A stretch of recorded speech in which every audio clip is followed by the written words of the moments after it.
Chingiz Aytmatovning Asrni qaritgan kun romanida insoniyat tarixi va o'zligini yo'qotgan texnologik taraqqiyot bilan bir qatorda ma'naviy inqirozga yuz tutayotgan bir zamon tasvirlanadi.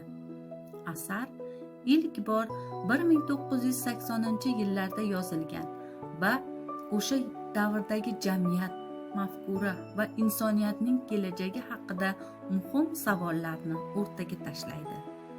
Bosh qahramon Yedigey uzoq yillar temir yo'lda ishlagan, xalq qadriyatlariga sodiq, oddiy mehnatsevar inson sifatida gavdalanadi.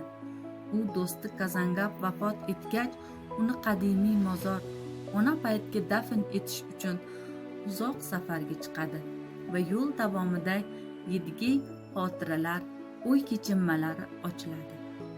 Asar ichida afsonaviy voqealar, xususan Manqurt afsonasi keltiriladi.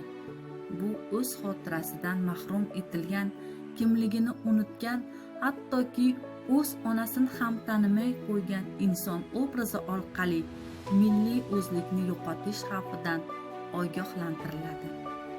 Manqurt bu ruhiy o'lim, lekin tanadagi hayot. Chingiz Aytmatov bu afsona orqali ogohlantiradi. O'tmishini unutgan xalq osonlikcha boshqariladi. U o'zligidan ajraladi. Asrni qaritgan kun. Bu oddiy inson hayotining ichiga singdirilgan ulug' dard, ko'p yillik mushohada, yuksak falsafa. Chingiz Aytmatov bu asarda bir inson taqdiri orqali butun bir xalq, butun bir davr, butun bir dunyo haqida so'zlaydi. Asar har birimizning hayotimizdagi savollarga javob izlaydigan roman. Bu asar sizni sukutga toldiradi, so'zsiz o'ylantiradi va yuragingizga chuqur kirib bora oladi.